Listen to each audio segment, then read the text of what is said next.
नमस्कार, मैं हूं आलोक जोशी और आप देख रहे हैं चुनाव अड्डा। चुनाव नजदीक आने के साथ ही कहानी में ट्विस्ट पर ट्विस्ट आ रहे हैं। मुद्दों और वादों की जंग तेज हो गई है।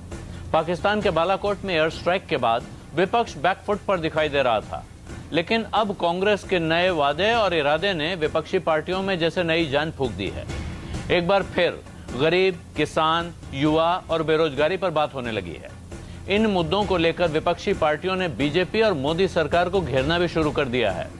सवाल यह है कि अब से लेकर मतदान के बीच क्या चुनाव का नैरेटिव फिर पूरी तरह बदल जाएगा और वादों के बजाय मुद्दों पर वोट पड़ेंगे?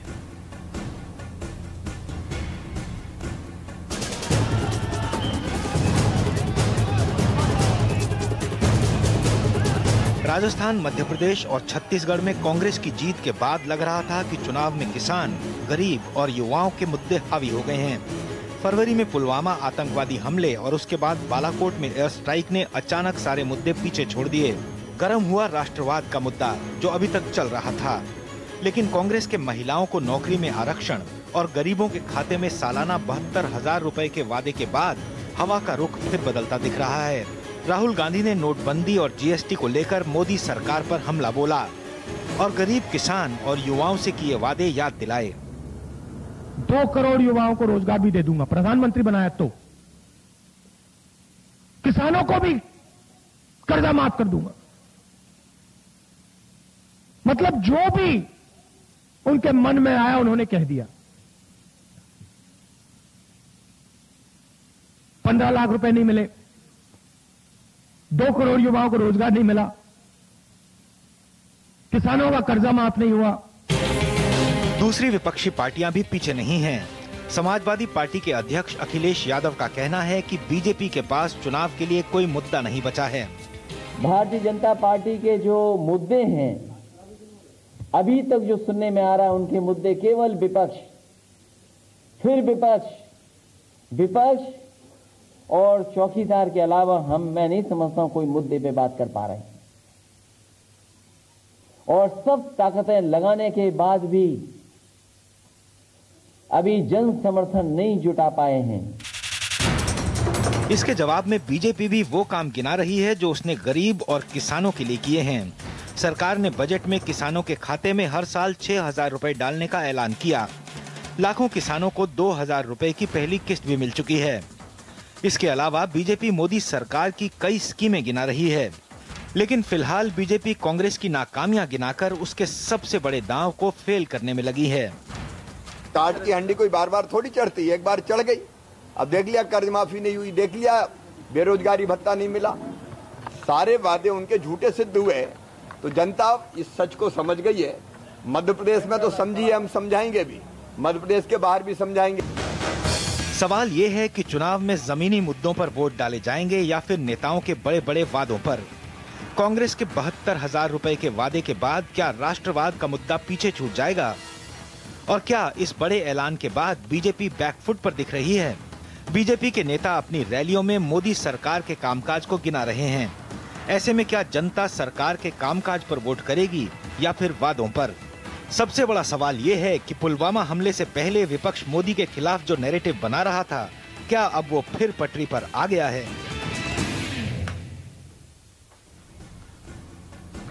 और अगर कोई वादों पर वोट करेगा तो जाहिर है कि वो उसके बाद वादों का हिसाब भी मांगना चाहेगा।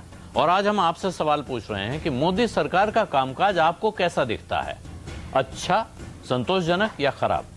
आप हमारे ट्विटर हैंडल @CNBC_आवाज पर जाकर अपनी राय दे सकते हैं। और आज की इस बड़ी चर्चा में हमारे साथ जो मेहमान शामिल हैं वो हैं कांग्रेस के प्रवक्ता डॉक्टर गौरव वल्लभ, भारतीय जनता पार्टी के प्रवक्ता सैयद जफर इस्लाम, समाजवादी पार्टी के प्रवक्ता सुनील यादव, लोक जनशक्ति पार्टी के मुख्य प्रवक्ता AK वाजपेयी और वरिष्ठ पत्रकार रामकृपाल सिंह हमारे साथ हैं, और CSDS के प्रोफेसर अभय दुबे हमारे साथ इस चर्चा में जुड़े हुए हैं। आप सबको मैं याद दिला दूं कि शुरुआती टिप्पणी के लिए हमने 1.5 मिनट का एक समय तय किया हुआ है। अपनी पहली टिप्पणी, ओपनिंग कमेंट इसी 90 सेकंड में खत्म करेंगे तो बातचीत तरीके से आगे बढ़ेगी। और एक दूसरे को बात करते समय टोके नहीं, वरना मजबूरन मुझे माइक बंद करना पड़ेगा। उसके लिए मैं एडवांस में आप सबसे माफी मांग लेना चाहता हूं। रामकृपाल जी, मैं आपसे बात शुरू करना चाहता हूं। क्या ऐसा लगता है कि नैरेटिव में बदलाव आ गया है, और क्या अब जो मुद्दों की बात हो रही है, हालांकि वादे मुद्दे एक साथ चल रहे हैं, लेकिन क्या जमीनी मुद्दे या वादे, इनमें से क्या हावी रहेगा? आलोक जी, जमीनी मुद्दे भी हावी रहेंगे, वादे भी हावी रहेंगे। जितने भी इलेक्शन होते हैं ये दोनों चीज़ें वो चलती हैं, लेकिन मुख्य रूप से देखिए, मैं मानता हूं कि बहुसंख्यक जनता इस देश की, जिसको कहते हैं हम लोग उत्पादक श्रम, उससे जुड़ी हुई है। और वो कभी भी ऐसा नहीं होता है कि बहुत ज़्यादा वो भावुक मुद्दों पर वो जा करके वोट देती है। कई बार हमको लगता है कि जो भावुक मुद्दे हैं वो भावुक होकर के वोट दिया, ऐसा होता नहीं है। दरअसल वो पहले से ही डिसाइडेड होती है। बहुत कम परसेंटेज ऐसे होते हैं कि जो फ्लोटिंग होते हैं, वो इधर से उधर जाते हैं। वो आप कोई भी नारा हवा में उछाल लें, जनता नारे क्या होंगे, उसके अपने कॉन्ट्रडिक्शंस क्या हैं, उसकी अपनी चुनौतियां क्या हैं, ऐसा नहीं होता है कि वो वोट देते समय वो सोचती नहीं है। इसलिए अल्टीमेटली इस देश में विकास, जो उसकी ज़रूरत है रोज़मर्रा की, उसकी अपनी परेशानियां, कहीं न कहीं ये बहुत हद तक होती हैं।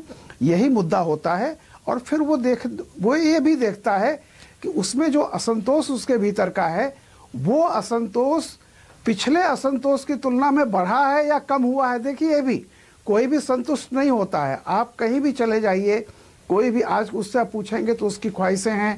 जिसके पास मकान होगा वो बेहतर मकान की बात करेगा।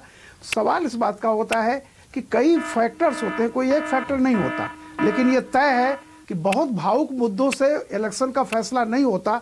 अल्टीमेटली ये अच्छी बात है कि जो बातें हो रही हैं, जो जनता की है, बेरोजगारी है, समस्या है, खेती है, पढ़ाई लिखाई, स्वास्थ्य, ये सारे मुद्दे कहीं न कहीं से जनता और इसको जानती है कि इतने सालों में जो नई पीढ़ी है, बिल्कुल अभी जो पहली बार जा रहे हैं उनको हम छोड़ दें तो पिछले उनको अनुभव होता है। और जनता को मालूम है कि चुनाव के समय में बहुत सारे वादे किए जाते हैं।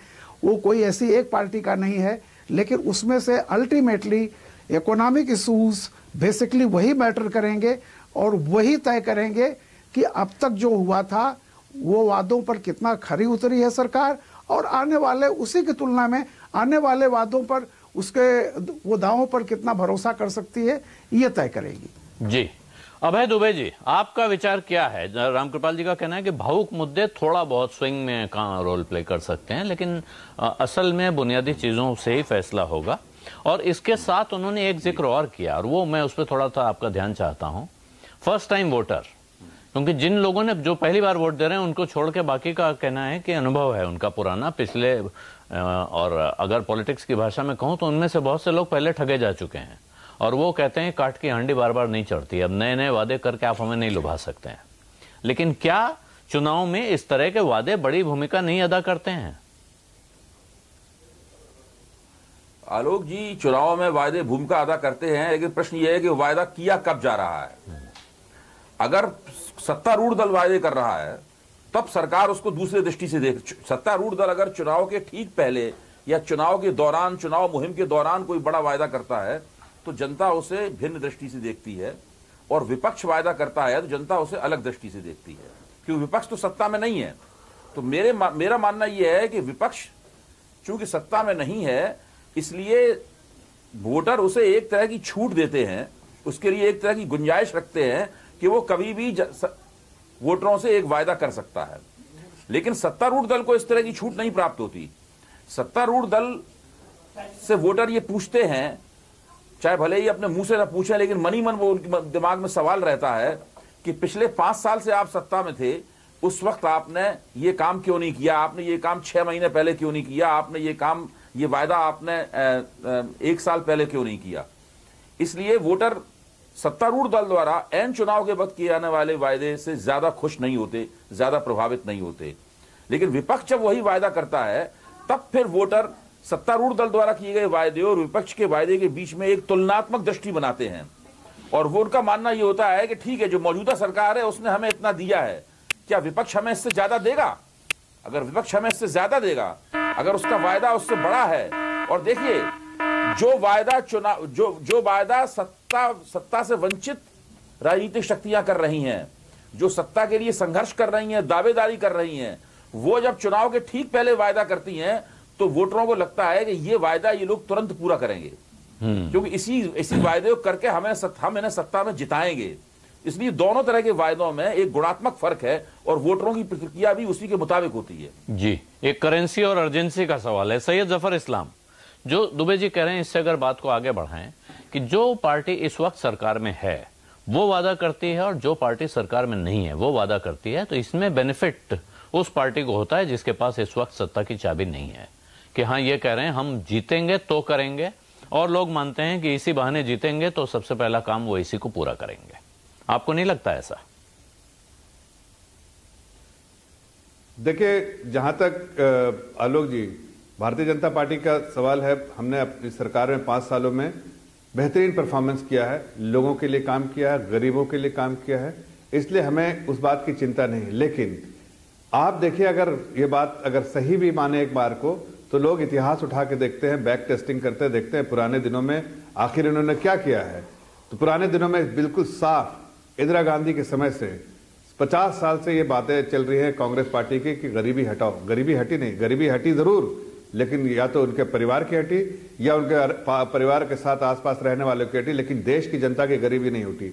आप देखिए ना, इन्होंने जो आज वायदे किए हैं कांग्रेस पार्टी ने, बिना होमवर्क किए वायदे किए हैं। आप अलग अलग प्रवक्ताओं से पूछिए, अलग अलग उनकी समझदारी में भी आपको अफसोस होगा कि कुछ लोगों, बड़े बड़े लीडर से मेरे साथ पिछले 10-12 चैनल पे रहा मैं, और हर बार अलग चैनलों पे अलग तरह की जो परिभाषा उन्होंने दी और उसके स्कीम के बारे में बताई, तो उससे समझ में आता है कि ये सिर्फ इलेक्शन के टाइम में लोगों को गुमराह करने के लिए एक जो रेवड़ी बांटने का काम कर रही है कांग्रेस, जिससे अब शायद 1970s में इसका फायदा हो सकता होगा।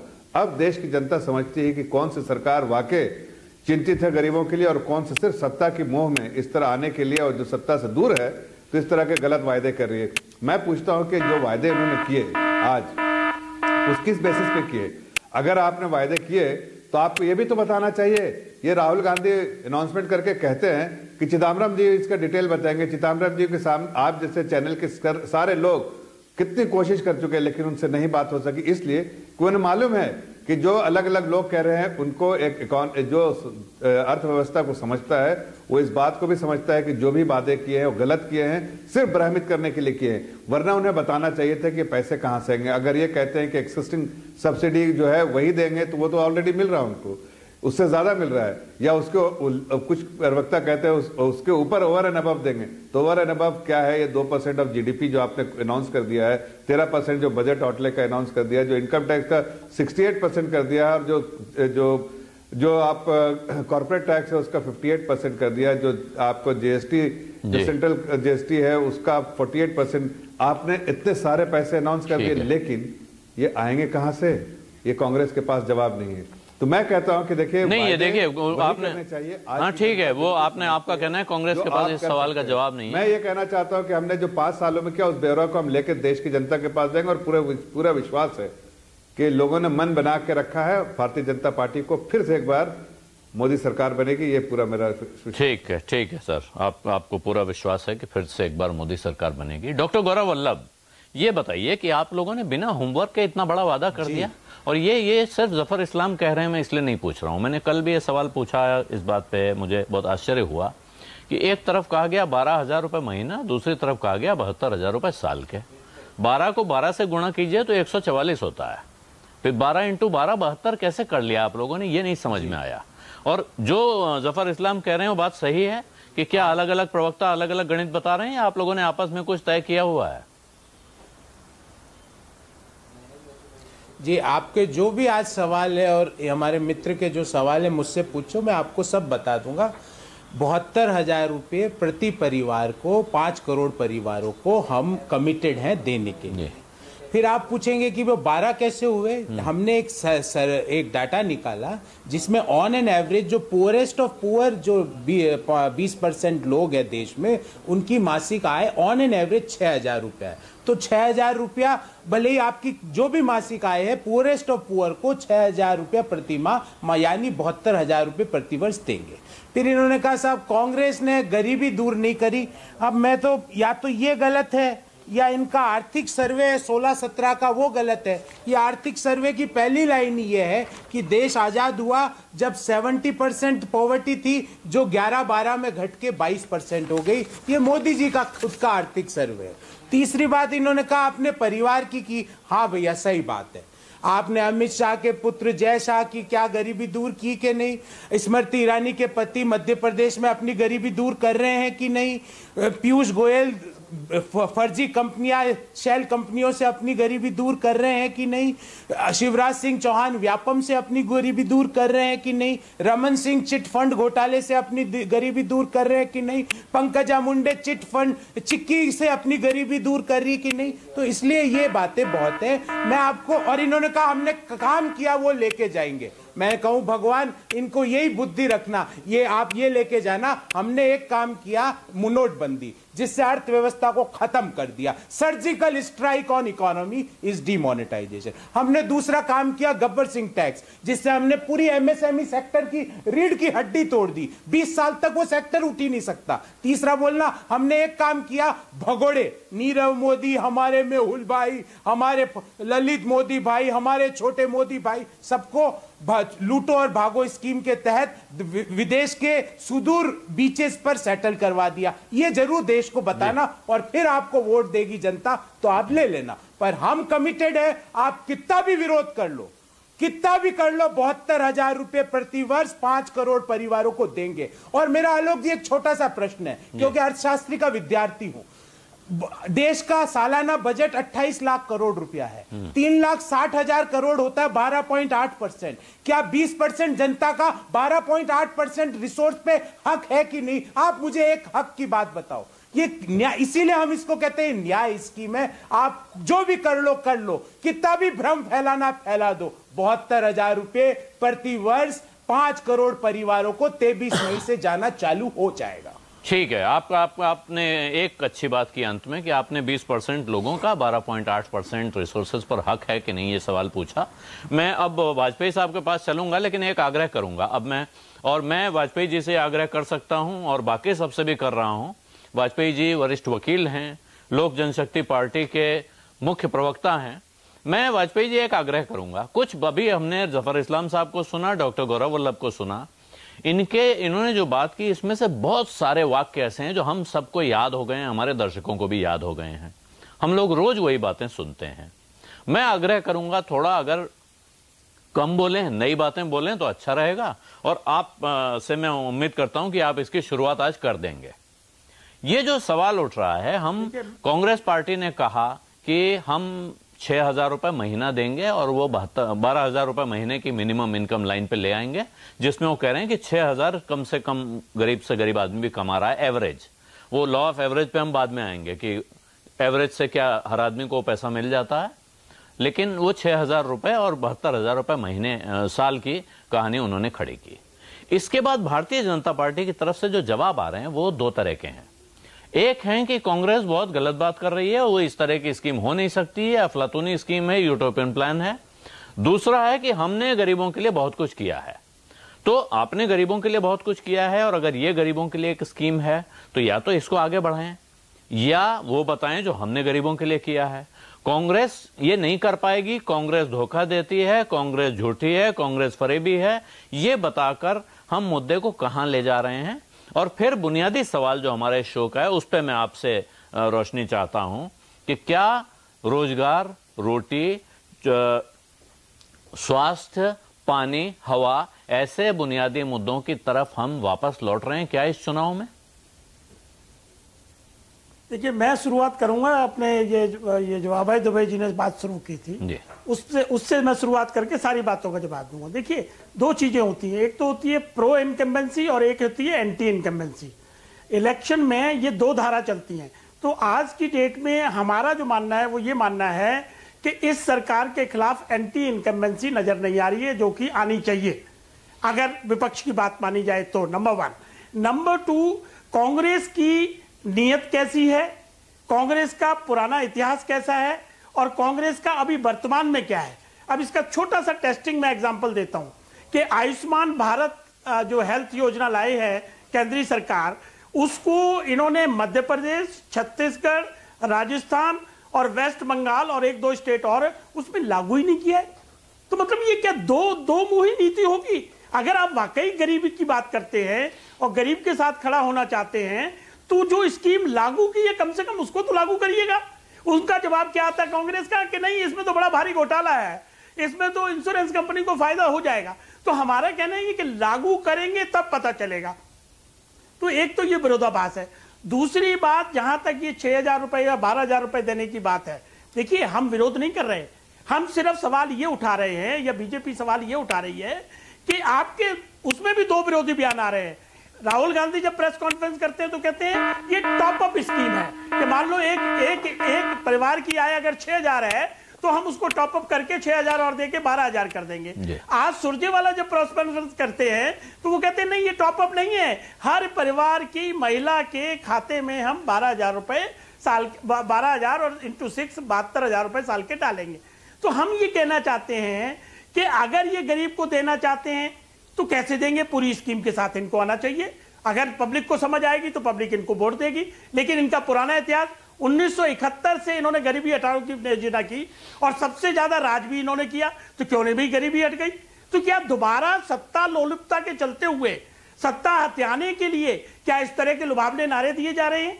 क्योंकि राहुल गांधी ने खुद कहा है कि देखिए हम तो 2022 की तैयारी कर रहे हैं। अगर ये एक तरफ कहते हैं 2022 की तैयारी कर रहे हैं तो इसका मतलब दे आर नॉट सीरियस, और अगर सीरियस नहीं है तो इस तरह के बातों का क्या मतलब है? ये इनको एक्सप्लेन करना। ठीक है, ये आप कह रहे हैं उनको एक्सप्लेन करना चाहिए। सुनील यादव जी, आपका क्या टेक है? समाजवादी पार्टी ने कांग्रेस के साथ मिलते मिलते दूरी बना ली, आपका समझौता नहीं हो पाया। अब जो कांग्रेस स्कीम ले आई है भारतीय जनता पार्टी उसका विरोध कर रही है। आप लोग क्या है, आपके हिसाब से ये स्कीम सही है, गलत है, होनी चाहिए, नहीं होनी चाहिए?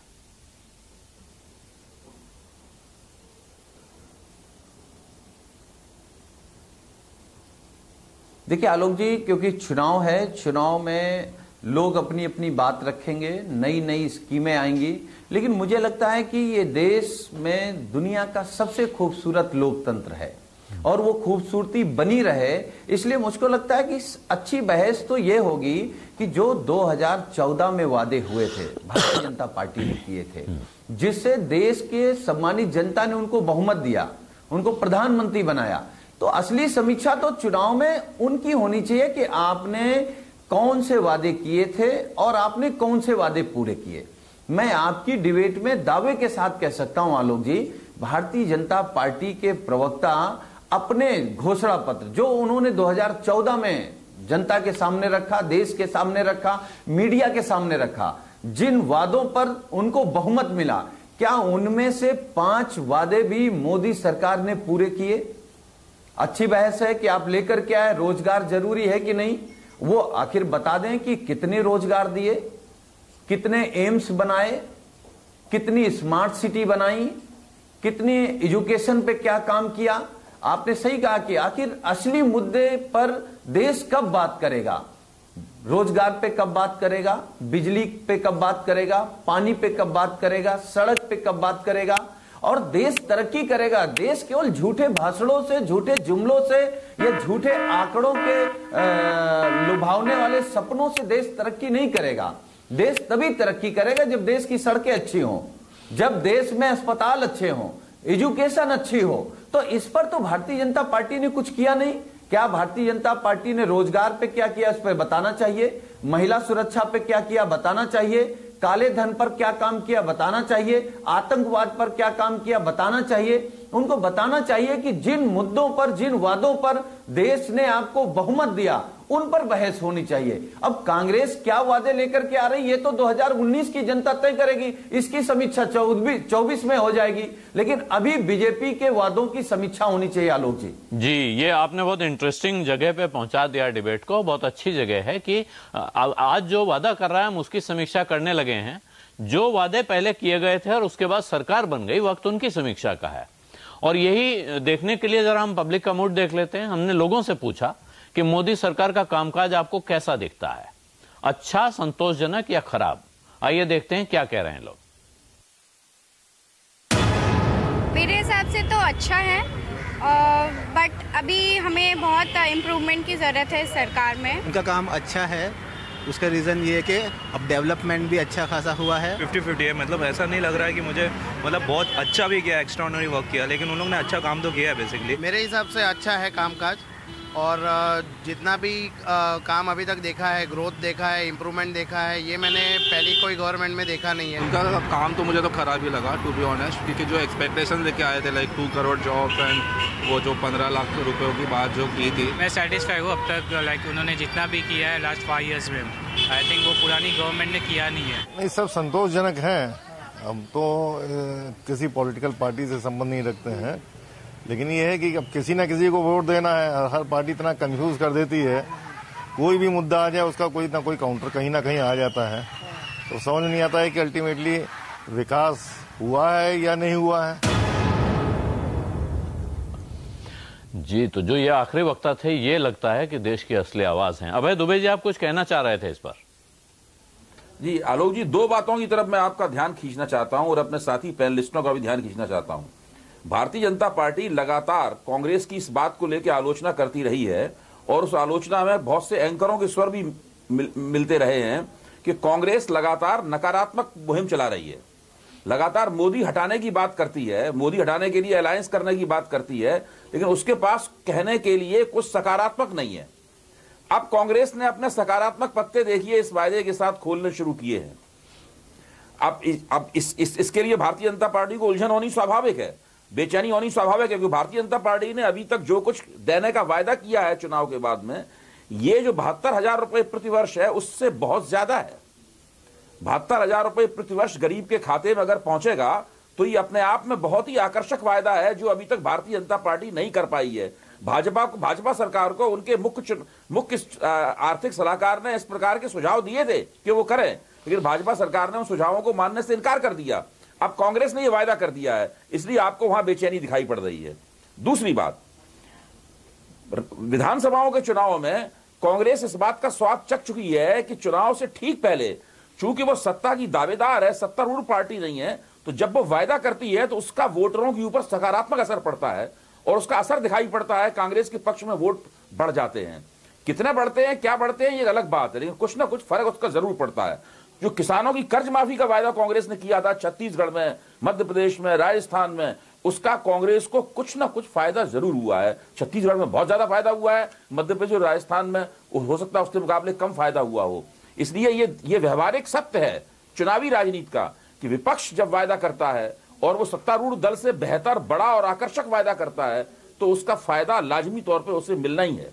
जी जफर इस्लाम साहब, देखिए सवाल वहां आ रहा है, और जो सुनील यादव ने जहां छोड़ा वहां, और अभय दुबे की बात के बाद वापस मैं आपके पास आ रहा हूं। जो वादे आपने 2014 में किए थे उनका हिसाब देने के बजाय, और बहुत सारे अच्छे काम आपने किए हैं, इसमें कोई शक नहीं है, आपके पास अच्छी लिस्ट है, और आप लोग याद हो तो गिनाते थे बहुत लंबी लिस्ट, उसको छोड़कर आप लोग इस पर क्यों आ गए हैं कि कांग्रेस जो कह रही है गलत कह रही है, नहीं कर पाएगी, हो नहीं सकता है? देखिए, शायद मैं आपको फिर से दोबारा इसको रिपीट करता हूं। ये मैं नहीं कह रहा हूं कि हमने कहा शुरू से कि कांग्रेस जब भी गलत वादे करती है तो हम उनको सिर्फ एक्सपोज कर रहे हैं, लोगों को हकीकत बता रहे हैं। लेकिन जहां तक हमने जो 5 साल में काम किया है उसका लेखा जोखा हर साल हमने दिया है, और इस साल भी हम 10 करोड़ परिवार, 10 करोड़ फैमिली में के पास खुद से जा रहे हैं, लोगों के पास हर लोग जा रहे हैं और बता रहे हैं कि क्या हमने काम किया है, और उनके फीडबैक भी ले रहे हैं जो कि मैनिफेस्टो का पार्ट भी होगा। तो मैं ये बताना चाहता हूं कि यहाँ पर इतने सारे बड़े लोग लेवल पे हम लोगों को कांटेक्ट कर रहे हैं। अपने जो 5 साल का जो लेखा जोखा, चाहे वो इरिगेशन सेक्टर में सबसे बड़ा, अगर बजट को उठा के देखिए, सबसे बड़ा एलोकेशन जो है इरिगेशन सेक्टर में, माइनर एंड मेजर इरिगेशन दोनों के लिए इसी सरकार ने किया है। अगर आप देखिए तो एब्सोल्यूट अमाउंट में आप देखिए तो डिफेंस बजट बढ़ा है, एजुकेशन बजट बढ़ा है, वेलफेयर स्कीम बढ़ी है। इतने सारे वेलफेयर स्कीम लेकर हम आए हैं जो सिर्फ गरीबों के उत्थान के लिए, इसलिए कि हमारी फिलॉसफी जो 5 साल पहले थी, जो हमने कही थी, वही उसी लेकिन जफर साहब, मैं माफ कीजिएगा, आपको रोक रहा हूं, लेकिन थोड़ा सा काउंटर क्वेश्चन करता चलूंगा तो बात साफ होती जाएगी, इसलिए रोक रहा हूं। वो 2 करोड़ रोजगार हर साल देने की बात थी, अब रोजगार का आंकड़ा भी सामने नहीं आ रहा है। एक रिपोर्ट आई बताते हैं, उसको दबा दिया गया, उसको रिलीज नहीं होने दिया गया। 100 स्मार्ट सिटी में से कितने स्मार्ट सिटी बन गए हैं, यह खबर सामने नहीं आ रही है। देखिए आलोक जी, ये जो कहता है कि रिपोर्ट नहीं आ रही है, बिल्कुल उसमें कोई सच्चाई नहीं। रिपोर्ट अपना समय से आएगी। रिपोर्ट कई लेवल पर करेक्शन होता है, कई लेवल, इसलिए कि ये सैंपल है, सैंपल को रिवैलिडेशन करना है, वो कई लेवल पर रिवैलिडेशन होता है। ये प्रोसेस है, प्रोसेस हो रहा है और आपके सामने, आपके समक्ष ये रिपोर्ट भी आएगी। इसमें कोई, मैं आपको कंफर्म कर रहा, रिपोर्ट आएगी सही टाइम से, पूरा जब रिवैलिडेशन हो जाएगा तो आएगी। लेकिन मैं ये बताना चाहता हूं और बिल्कुल इस जिम्मेदारी के साथ कि आप अगर कन्फेडरेशन ऑफ इंडियन इंडस्ट्री की रिपोर्ट आप उठा के देखिए, जिनका जो सर्वे जो है सैंपल बेस है, जो 1,05,000 जो है एमएसएमई के पास गए और उनसे जो फीडबैक लिया है, उससे समझ में आता है कि किस तरह का जॉब क्रिएशन हुआ है, कितनी जॉब बनी है। और उसका जो उन्होंने जो ब्यौरा दिया है, जो बिल्कुल साइंटिफिक तरीके से उन्होंने कैलकुलेट करके 13.9% जो है, अगर आप देखिए जिस तरह से हमारा वर्क फोर्स है और उसका 13.9% अपने आप में बताता है कि कितने जॉब जो है क्रिएट हुए हैं। उसके अलावा मैं आपको बताना चाहता हूं आलोक जी कि अगर आप ये देखिए उठा के कि ट्रांसपोर्ट सेक्टर में जिस तरह से प्रोफेशनल, अगर 2.14 करोड़ लोग अगर प्रोफेशनल्स जो नॉन कॉर्पोरेट अगर इनकम टैक्स रिटर्न फाइल करते हैं, चाहे चार्टर्ड अकाउंटेंट फर्म हो, चाहे वो ट्रांसपोर्ट वाले छोटी कंपनी हो, तो जाहिर है वो लोग, उन लोगों ने जॉब भी क्रिएट किया होगा, जाहिर दिया होगा। ऐसे नहीं कि उन्होंने 2.14 करोड़ नए ऐसे प्रोफेशनल जो आए हैं। तो बहुत सारे ऐसे एवेन्यूज है जहां पे जॉब क्रिएट हुए हैं। इसीलिए मैं दो चीजें कहना चाहता हूं कि लाइवलीहुड के बारे में आप जब बात करेंगे तो देश में लाइवलीहुड आया है, इनकम लेवल बना है और ये बिल्कुल इसमें देखिए बहुत सारी चीज जो कि चूंकि हमारा 87% जो है इकोनॉमी हमारे जो है इनफॉर्मल सेक्टर में, उसमें कोई कैप्चर पेरोल मेथड नहीं है जिसको कैप्चर किया जा सके कि ऑन रियल टाइम बेसिस हम इतने सारे जॉब क्रिएट हो रहे हैं और ये जॉब जा रहे हैं। ये लेकिन जफर साहब फिर मैं आपको एक बार रोक रहा हूँ, फिर टोक रहा हूँ। दूसरे कई वक्ता बोलना चाह रहे हैं, लेकिन मैं एक सफाई और आपसे चाहता हूँ। आपने जिक्र किया कन्फेडरेशन ऑफ इंडियन इंडस्ट्री की रिपोर्ट का। CII एक इंडस्ट्री लॉबिंग बॉडी है, वो कोई रिसर्च ऑर्गेनाइजेशन नहीं है। और CII, आप CMIE की रिपोर्ट, NSSO की रिपोर्ट, इन दोनों को छोड़कर CII की रिपोर्ट की बात क्यों करते हैं? CII तो उद्योगपतियों का संगठन है जिसे सरकार से कुछ काम कराना होता है और वो अपने वादे पूरे कराने के लिए, अपनी डिमांड्स पूरी कराने के लिए एज प्रेशर ग्रुप एक्ट करता है। वो कोई रिसर्च एजेंसी नहीं है। आप मैकेंजी की रिपोर्ट पढ़ लीजिए, आप मैकेंजी की रिपोर्ट पढ़ लीजिए, उसमें आपको दिया है कितने सारे सर्वे के साथ उन्होंने दिया है। मैकेंजी की बहुत डिटेल रिपोर्ट आई है, उसमें आप पढ़ लीजिए। अगर आप CMIE को और NSSO को भरोसेमंद ऑर्गेनाइजेशन नहीं मानते हैं? पिछले 30-40 साल से जब से मैं फॉलो कर रहा हूं जर्नलिज्म, इन दोनों संगठनों को हम भरोसेमंद संगठन मानते रहे हैं और आज भी कह रहा हूं। CMI को मैं बिल्कुल नहीं मानता हूं, इसलिए कि CMI का डेटा जो था और जिस तरह का सर्वे है किया उन्होंने, उससे मैं बिल्कुल आपके चैनल पे दोबारा आज कह रहा हूं कि वो is nothing but a trash. जी ठीक है, इसलिए कि उस रिपोर्ट में बिल्कुल ऐसा लगता है कि उन्होंने गलत काम किया। चलिए ठीक है, आप CMI को नहीं मानते। NSSO का रिपोर्ट है वो, उसमें वो रिपोर्ट बिल्कुल विदाउट इंटरवेंशन ऑफ गवर्नमेंट होता है, कोई गवर्नमेंट का हस्तक्षेप नहीं होता है, लेकिन वो रिपोर्ट आएगी, रिवैलिडेशन। तो फिर वो रिपोर्ट किसने क्यों कहां रोक रखी है, प्रश्न ये है। और कितने दिन उस वैलिडेशन में लगेंगे, उसके वैलिडेशन में कितना वक्त लगने वाला है, वो रिपोर्ट कब सामने आएगी? देखिए रिपोर्ट जल्दी आ जानी चाहिए, मुझे ऐसा लगता है कि जल्दी रिपोर्ट आ जाएगी उसकी, उसको प्रोसेस चल रहा। मैंने आपके पब्लिक डोमेन में है कि लोगों ने आर्टिकल लिखा है, जो कॉम्पिटेंट लोग हैं, जो उसके मेंबर हैं, उन्होंने आर्टिकल लिख के बताया है कि ये वैलिडेशन प्रोसेस चल रहा है और इस पर जल्दी इकोनॉमिक टाइम्स में आर्टिकल भी आया कि जल्दी इस पर रिपोर्ट भी आ जाएगी। तो मैं एक दो चीज वाजे कर रहा हूँ, एक तो रिपोर्ट आएगी, रिवैलिडेशन के बाद आएगी, और NSSO में सरकार का कोई हस्तक्षेप नहीं है। लेकिन जो भी रिपोर्ट आएगी, ये आप गलत समझ रहे हैं कि हम नहीं मानते, हम बिल्कुल मानते हैं और मान देंगे इसको। ठीक है, डॉक्टर गौरव वल्लभ अर्थशास्त्री भी हैं और वो इस पर टिप्पणी करना चाह रहे हैं।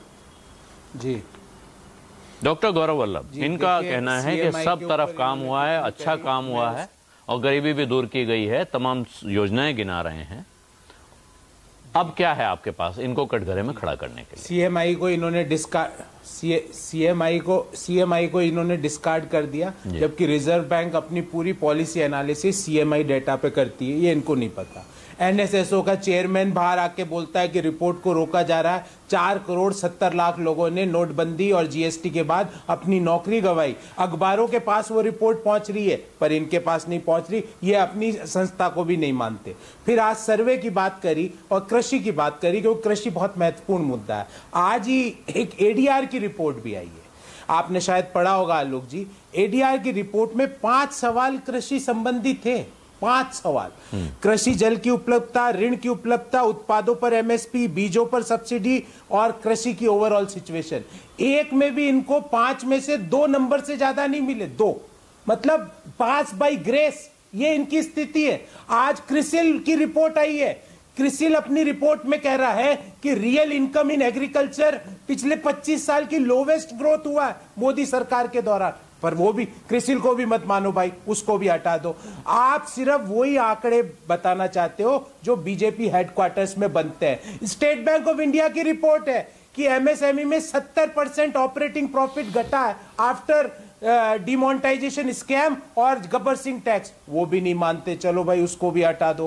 फिर पीएचडी चैम्बर की रिपोर्ट को नहीं मानते, ऑल इंडिया मैन्युफैक्चरिंग ऑर्गेनाइजेशन की रिपोर्ट को नहीं मानते। अरे एक तो बताओ कि आपने रोजगार में पॉजिटिव की जगह 4 करोड़ 70 लाख रोजगार घटाए हैं, ये सारी रिपोर्टें आ रही है। अब एग्रीकल्चर में आप 25 साल के न्यूनतम रियल ग्रोथ पे हो और एडीआर का आंकड़ा कहता है आप सब जगह फेल हुए। मुझे एक ऐसा, मैं बड़ी जिम्मेवारी से पूछ रहा हूं क्योंकि मेरे पास बीजेपी का मैनिफेस्टो भी है 14 का।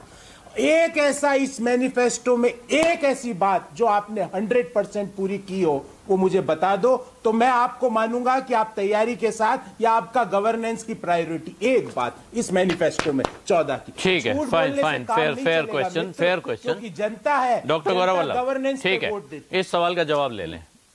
जफर साहब जी, ये कह रहे हैं सिर्फ एक बात बता दीजिए जो 100% पूरी हो। आलोक जी देखिए, हमने रोजगार के बारे में बात की थी, रोजगार क्रिएशन हुआ। हमने अर्थशास्त्र, अपने जो इकोनॉमी है उसके बारे में बात की थी। इकोनॉमी किस हालत में थी, किस हालत में क्या, हमने बोला था देश में जो है नहीं, लेकिन जो ये कह रहे हैं देखिए 100% पूरा वाला एक क्राइटेरिया दे रहे हैं। हमने बोला था मिनिमम गवर्नमेंट मैक्सिमम गवर्नेंस करेंगे, वो करेंगे। हमने कहा था ट्रांसपेरेंसी लाएंगे, ट्रांसपेरेंसी लाएंगे। हमने कहा था गरीबों को उत्थान के लिए काम करेंगे, समाजों किसानों की समृद्धि के लिए काम करेंगे, हमने किया। हमने हर वो काम किया है जो हमने अपने वायदे किए थे। अलग अलग मापदंड इनका हो सकता है नापने का, लेकिन हमने हमारे वायदे सिर्फ 4 बड़े प्रमुख हुए थे। पहली बात कि गवर्नेंस मॉडल हमारा अच्छा होगा, उसमें ट्रांसपेरेंसी होगी, वो हमने करके दिखाया। क्या है गवर्नेंस मॉडल में कि फेयरनेस लाना चाहिए। और नहीं, लेकिन ये देखिए जफर साहब, ये वाले वादे आप बता रहे हैं जो क्वांटिफाइबल नहीं है, जिनको नापना बहुत आसान नहीं है, हमारे लिए गिनना आसान है। जैसे रोजगार की बात आप कह रहे हैं, तो अगर आपने, मैं ये 100% कह रहे हैं, मैं कह रहा हूँ 50% भी बता दीजिए। आप साल के 2 करोड़ के बजाय 1 करोड़ का भी मुझे हिसाब बता दीजिए कि पिछले 5 साल में 5 करोड़ लोगों को, और वो भी जो आप कह रहे हैं, मैं नहीं कह रहा हूं नौकरी मिल गई हो, रोजगार माने इकोनॉमिक एक्टिविटी में पार्टिसिपेशन मिल गया हो, उनकी दुकान खुल गई हो, उनका कोई बिजनेस शुरू हो गया हो, इससे भी हम संतुष्ट हो जाएंगे।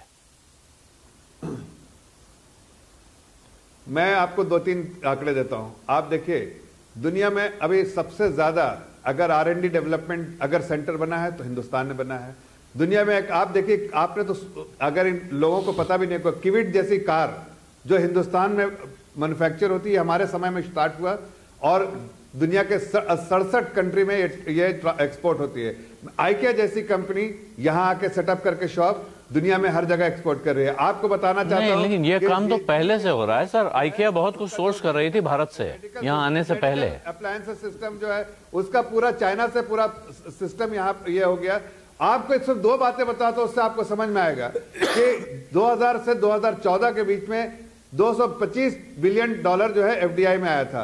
2014 से 2018 के बीच में 250 बिलियन आया। हाँ, $250 ट्रिलियन पूरा 2000 से 2018 के बीच में $500 ट्रिलियन आया, जिसमें $250 ट्रिलियन जो है वो 14 साल में है, $250 ट्रिलियन जो है वो 4 सालों में आया। वो भी बता देता हूं कि ये जो है ब्राउनफील्ड प्रोजेक्ट में नहीं आया, ये सब ग्रीनफील्ड प्रोजेक्ट में आया, जो प्रोजेक्ट अब टेक ऑफ कर रहा है। जैसा मैंने कहा, किविट टेक ऑफ किया, आपको दिख रहा है। आइकिया देखिए, दिखेगा आपको। देखिए जी जो है जैसी कंपनी जिसने पूरा सेटअप यहाँ पे किया है, जब बड़े नहीं, जिन बड़ी कंपनियों का आप जिक्र कर रहे हैं, देखिए जफर साहब, अगर आप इतनी बड़ी कंपनियों का जिक्र करेंगे तो उसके साथ ये सवाल उठेगा कि वो कितनी नौकरियां दे रहे हैं। ये सवाल उठेगा अगर इन बड़ी कंपनियों का जिक्र होगा। सुनील यादव काफी देर से हाथ उठा रहे हैं।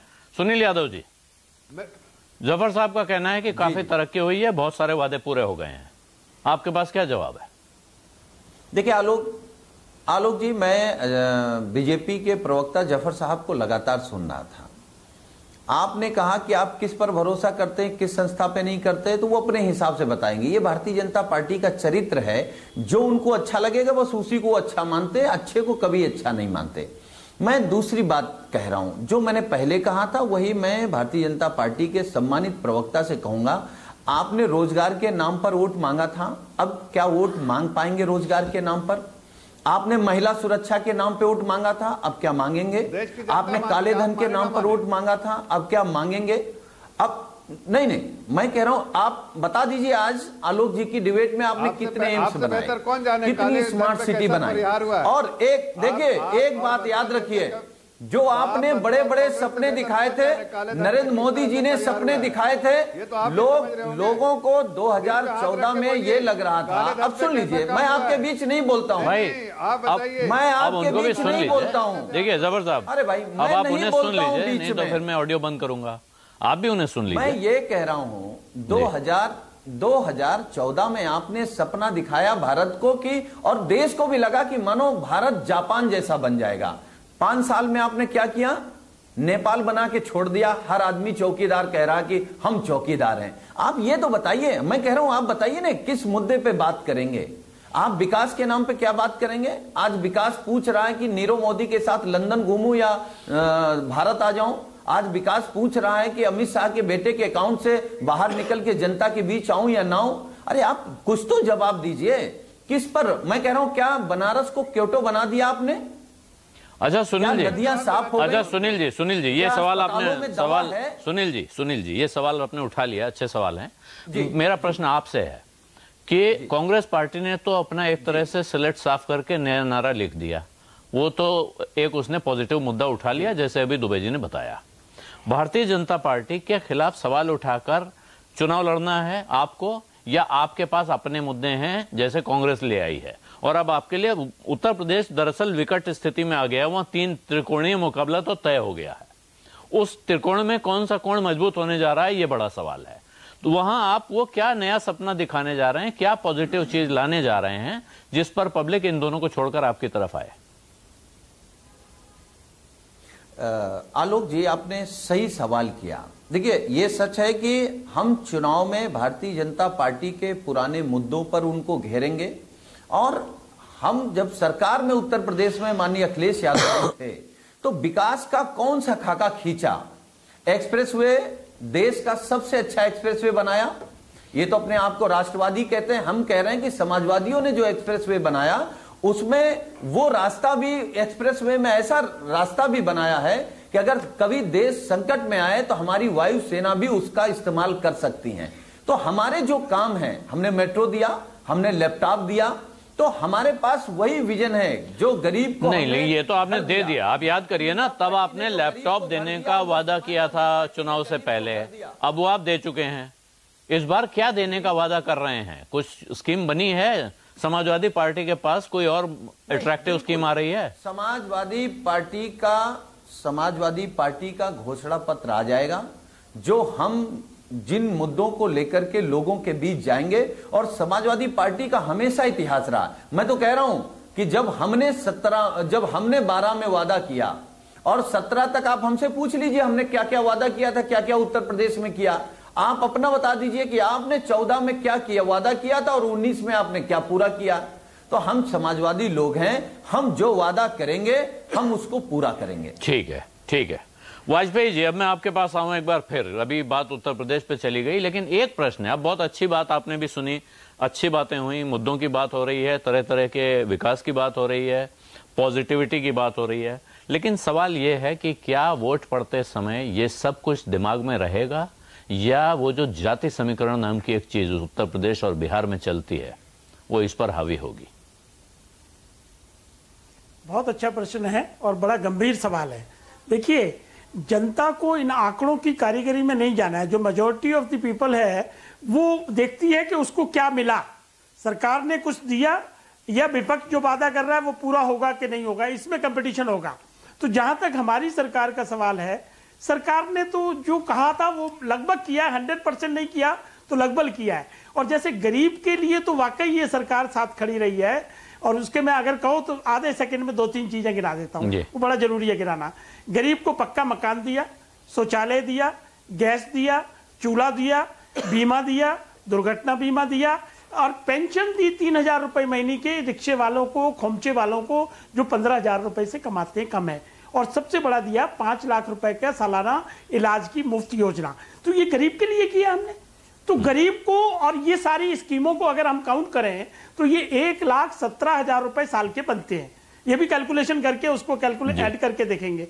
अब ये कह रहे हैं कि हम 72,000 रुपए देंगे, लेकिन फिर दूसरा सवाल है कि 5,34,000 करोड़ रुपए की ऑलरेडी सब्सिडी की स्कीम्स दी जा रही हैं। उसके बाद 3,70,000 करोड़ और जोड़ देंगे तो ये 11,00,000 करोड़ के ऊपर पहुंचता है। ये 68% of the income tax recovery बनती है।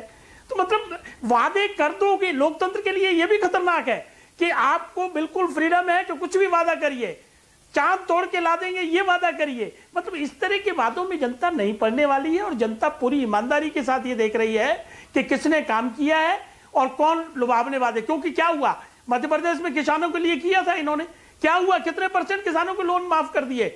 तो ये सारी चीजें जनता देखेगी। और इसके लिए एक शेर कहूंगा छोटा सा जी। ये सच है कि हम गरीबों के साथ खड़े हैं, ये सच है कि हम गरीबों के साथ खड़े हैं, इसीलिए हम इनकी आंखों में गड़े हैं। वाह, ये सच है कि हम गरीबों के साथ खड़े हैं, इसलिए हम इनकी आंखों में गड़े हैं।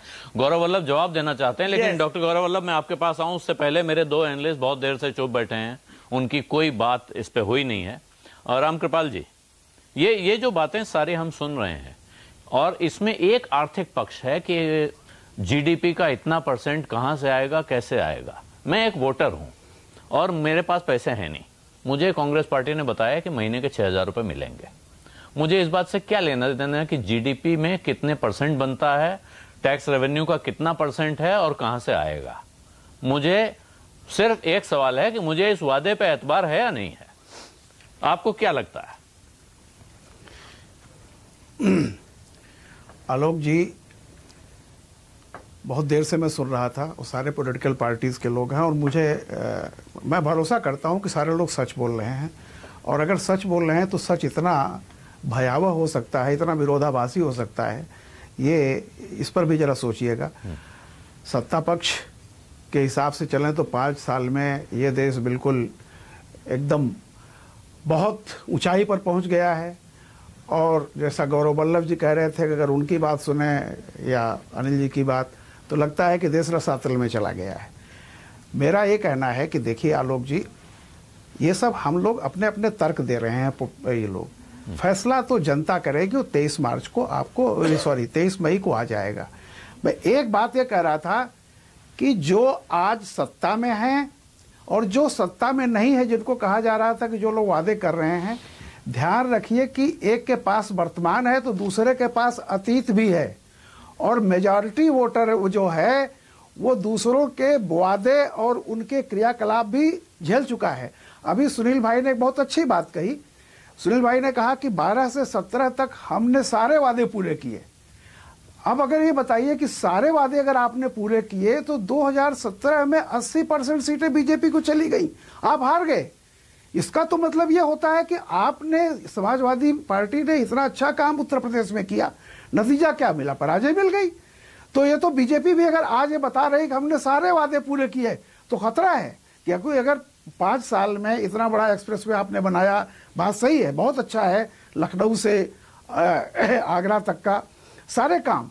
तो मेरा ये कहना है कि देखिए, जनता क्या फैसला करती है क्या नहीं, उसने सारी आज की जितनी अपोजिशन की पार्टियां हैं ये कहीं न कहीं सत्ता में रह चुकी हैं। किसी के पास प्लस माइनस का वर्तमान है तो दूसरों के पास प्लस माइनस का अतीत भी है। फैसला जनता करेगी।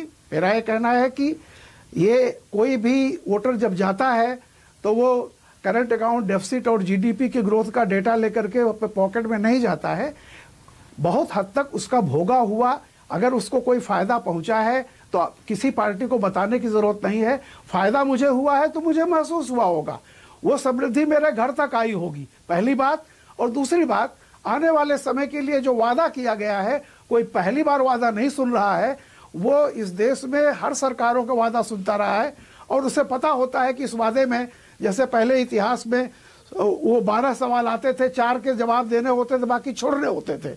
तो जो वादे आप लोग करते हैं, वोटर उसमें से जान जाता है कि 2-3 वादों पर वो ध्यान देता है, बाकी समझता है कि सारे ये चुनावी वादे हैं, इनका कोई बहुत महत्व होता नहीं है। इसलिए बहुत ज्यादा वादों पर वोटर ने कभी भरोसा नहीं किया है।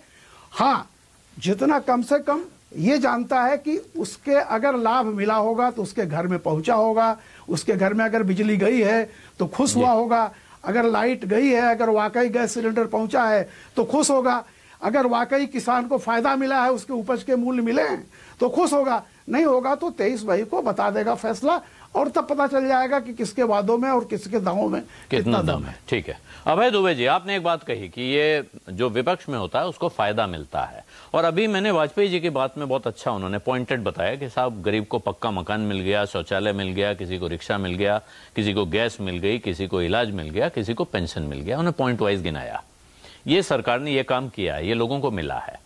कांग्रेस पार्टी जो वादा करती है विपक्ष में होने के बावजूद, उसके पीछे एक लंबा इतिहास है, और भारतीय जनता पार्टी की तरफ से बात बार बार कही जाती है कि इन लोगों ने 70 साल राज किया है। इंदिरा गांधी ने 50 साल पहले गरीबी हटाओ का वादा किया था, आज ये कह रहे हैं हम पूरा कर देंगे। आप इन पे कैसे भरोसा करते हो? इस क्रेडिबिलिटी का सवाल उठेगा या नहीं उठेगा? आलोक जी, भारतीय जनता पार्टी ने भारतीय जनता पार्टी की योजनाओं के जो लाभार्थी हैं वो निश्चित रूप से भाजपा को हमदर्दी की निगाह से देख रहे होंगे। मुझे पक्का यकीन है कि वो भारतीय जनता पार्टी, अगर पिछले चुनाव में उन्होंने वोट नहीं दिया था तो वो इस चुनाव में वोट देने के बारे में सोचेंगे, और अगर पिछले चुनाव में उन्होंने वोट दिया था तो इस चुनाव में शर्तिया वोट देंगे, अगर वो वास्तव में सच्चे लाभार्थी हैं, वो अगर फर्जी आंकड़े नहीं है। नंबर एक बात, भाजपा जो आंकड़े पेश करती है अपने लाभार्थियों की और अपनी योजनाओं की जो दावेदारियां करती है, वो दावेदारियां सच्ची हैं कि फर्जी हैं, ये चुनाव नतीजों में दिखाई पड़ेगा। नंबर एक बात। दूसरी बात, विपक्ष जब वादा करता है कोई, और अगर वो वादा सत्तारूढ़ दल के वायदे के मुकाबले बेहतर है, तब निश्चित रूप से जनता उस वायदे को थोड़ी हमदर्दी की निगाह से देखती है। मैं ये नहीं कह रहा हूं कि 100% वोट उधर ट्रांसफर हो जाता है, लेकिन जनता उसको हमदर्दी की निगाह से देखती है। मैं ये नहीं मानता हूं कि जनता इंदिरा गांधी ने जो किया था उसके आधार पर आज वोट देगी, या जवाहरलाल नेहरू ने जो किया था उसके आधार पर जनता आज वोट देगी। अगर उस तरीके से देखा जाए तो अटल बिहारी वाजपेयी की सरकार तो चुनाव हार गई थी, तो अटल बिहारी तो ये तो बेकार का तर्क है कि आप 40 साल पहले जो कांग्रेस ने किया था उसके आधार पर आज का वोटर वोट देगा। जो इंदिरा गांधी, आज का बहुत सारा वोटर तो इंदिरा गांधी को ने कभी देखा है। इंदिरा गांधी केवल उसके सामने एक भावात्मक छवि है, और जो सकारात्मक छवि है इंदिरा गांधी की, वो नकारात्मक छवि नहीं है।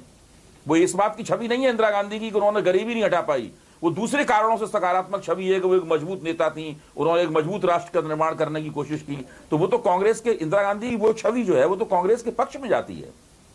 तो मेरा कहना यह है कि भारतीय जनता पार्टी ने अगर वास्तव में लोगों को लाभ पहुंचाया है उसकी जमीनी योजनाओं में, तो उसका लाभ भाजपा को अवश्य प्राप्त होगा। लेकिन क्या वो वास्तव में लाभ पहुंचाया है या वो आंकड़ों की बाजीगरी है? क्योंकि ये सरकार, मैं मानता हूं, डेटा मैनेजमेंट के ऊपर चलने वाली सरकार है। इस सरकार मुख्य रूप से 3 तरीके से चलती है: डेटा मैनेजमेंट, इवेंट मैनेजमेंट, और आप क्या कहते हैं उसको, और हेडलाइन मैनेजमेंट। ये 3 मैनेजमेंट हैं, ये सरकार का बुनियादी फंक्शन रहे हैं, इसी के आधार पर सरकार चली है। करती है, ये भी तो आरोप है ना जी, तो वो भी जरा ध्यान रखें। जी वाजपेयी जी क्या कह रहे हैं? सरकार पे आरोप है कि डाटा रिलीज नहीं करती है ये हाँ, ये एक आरोप है। ठीक है, आप कह रहे हैं आरोप है। डॉक्टर गौरव वल्लभ, अब समय खत्म हो रहा है, इसलिए छोटा सा बोलिएगा, उसके बाद जफर इस्लाम जवाब देंगे। जी, मैंने भाजपा के प्रवक्ता से पूछा एक काम बता दो, नहीं बता पाए। पूरा मैनिफेस्टो में लेके बैठा हूं।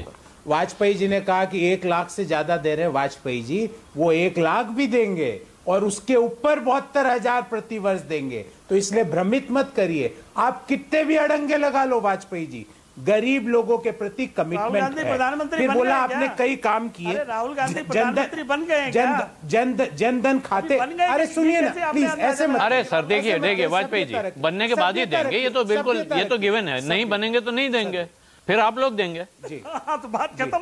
तो आपने तो दिए। और फिर सुनिए, फिर सुन लीजिए वाजपेयी जी, आप सब भी आदमी, जनधन खाते खुलवाए पर खातों में पैसे नहीं है, गैस कनेक्शन दिलवाए पर सिलेंडर खाली पड़े हैं, शौचालय दिए पर शौचालय में पानी और छत नहीं है, मुद्रा लोन बांटे पर रिजर्व बैंक बोल रहा है किसको बांटे, क्या घपला किया पता नहीं चल रहा है, आयुष्मान भारत में किसका इलाज हो रहा है उसकी डिटेल नहीं देते हैं, नोटबंदी की कितना काला धन आया ये बता नहीं रहे। अरे कुछ तो करो, एक सब्जेक्ट में तो पास हो जाओ प्रभु, आप एक सब्जेक्ट में भी पास होते नहीं हो, यहाँ आके हम गरीबों की बात करते हैं तो हमारा विरोध करते हो, आप कितनी भी कोशिश। अच्छा ठीक है डॉक्टर गौरव वल्लभ, अब समय खत्म हो रहा है, मैं जफर इस्लाम के पास जाना पड़ेगा मुझे। जफर साहब, आप लोग पहले बहुत पक्के आंकड़े देते थे, जब कांग्रेस की सरकार थी तो आप लोग डेटा निकाल के इन लोगों की खाल उतारते थे, अब आप लोग उसी तरह का डेटा निकाल के इनका मुंह बंद क्यों नहीं करते हैं हर मोर्चे पे? देखिए, जिस तरह से गौरव वल्लभ जी कह रहे थे प्रभु एक बार तो पास हो जाओ, तो मुझे लगा कि वो शायद राहुल गांधी से इल्तिजा कर रहे हैं, ये आप फिर नैरेटिव में जा रहे हैं। ऐसी छवि बनी हुई है कि राहुल फेल होते रहते हैं। बट मैं एक बात बताना चाहता हूं कि देखिए, देश की जनता, जैसा रामकृपाल जी ने कहा कि अभय दुबे जी के बारे में नहीं कमेंट कर रहे हैं, इसलिए टिप्पणी नहीं कर रहे हैं। अभय दुबे जी के जो लास्ट कमेंट थे, ऐसा लग रहा था कि कांग्रेस के ही प्रवक्ता कह रहे हैं या कोई अपोजिशन पार्टी का प्रवक्ता कह रहा है। ये तो आप लोगों को देख के लग सकता है, जब बात पसंद नहीं आती है तो सामने वाला कैसा भी दिखता है वो कोई। बट मैं सिर्फ इतना कहना चाहता हूँ, नहीं ये इवेंट मैनेजमेंट और ये जिस तरह की बातें, कोई सीएसडीएस का एनालिस्ट तो नहीं एनालिस्ट लोग कहते हैं, सब तरह की बातें कहते हैं, बहुत जिम्मेदारी के साथ कह रहा हूँ। जो पॉलिटिकली मोटिवेटेड लोडेड स्टेटमेंट जो है वो आ रहा था जो इनके खिलाफ बोले वो। अच्छा, समय नहीं है, केवल जफर इस्लाम, प्लीज केवल जफर इस्लाम की आवाज, अब समय नहीं। कोई इतराज नहीं, मैं तो कह रहा हूँ कि जो रामकृपाल जी ने एक समझदारी वाली बात की कि देश की जनता ही डिसाइड करेगी, चाहे हमने जो काम किया नहीं, इसमें तो कोई शक नहीं है, जनता डिसाइड करेगी, देश की जनता के सामने है। कांग्रेस किस तरह से भ्रमित कर रही है, कांग्रेस का इतिहास क्या है वो भी समझ में आता है। हमने अगर घर घर तक बिजली पहुंचाई है तो अंधेरा इनके घर में हो सकता है, जिनके घर में पहुंचाई बिजली उनके घर में नहीं, इनके दिमाग में अंधेरा हो सकता है। अगर हमने गैस दिया तो गैस उनके जिंदगी में खुशगवार माहौल आया, गैस में घाटा बन रहा है, इनको नहीं दिखता है तो इनकी मजबूरी है। चलिए ठीक है जफर साहब, दिया है तो दिया है, ठीक है। मेरे पास अब समय खत्म हो गया। जफर साहब, आप कह रहे हैं कि आपने वादे पूरे किए हैं और अब आप इस बात पे भी आश्वस्त हैं कि जब वादे पूरे हुए हैं तो 23 मई को उनका हिसाब सामने आएगा, तो चिंता की कोई बात नहीं है।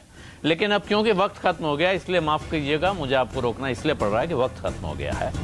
और जो सवाल हमने पूछा है कि मोदी सरकार का कामकाज आपको कैसा दिखता है, जवाब सुन के आप खुश होंगे। 66% लोगों ने जवाब देने वालों में से कहा है कि अच्छा दिखता है, 14% संतुष्ट हैं और 20% को खराब दिखता है। अहमद फराज की कुछ लाइनों के साथ प्रोग्राम को खत्म करेंगे। आशिकी में मीर जैसे ख्वाब मत देखा करो, बावले हो जाओगे महताब मत देखा करो। इस तमाशे में उलट जाती हैं अक्सर कश्तियां, डूबने वालों को जेरे आब मत देखा करो। मैं कदे में क्या तकल्लुफ, मैं कशी में क्या हिजाब, बज़्म साकी में अदब आदाब मत देखा करो। राजनीति में वादे किए जाते हैं और उन वादों का हिसाब वादे के वक्त नहीं किया जाना चाहिए, ये राजनीति का दस्तूर है। आवाज अड्डा में आज इतना ही। आप सभी मेहमानों का बहुत बहुत धन्यवाद, नमस्कार। और एक छोटे से ब्रेक के बाद न्याय या चुनावी जुमला अमीश देवगन के साथ देखिए टक्कर।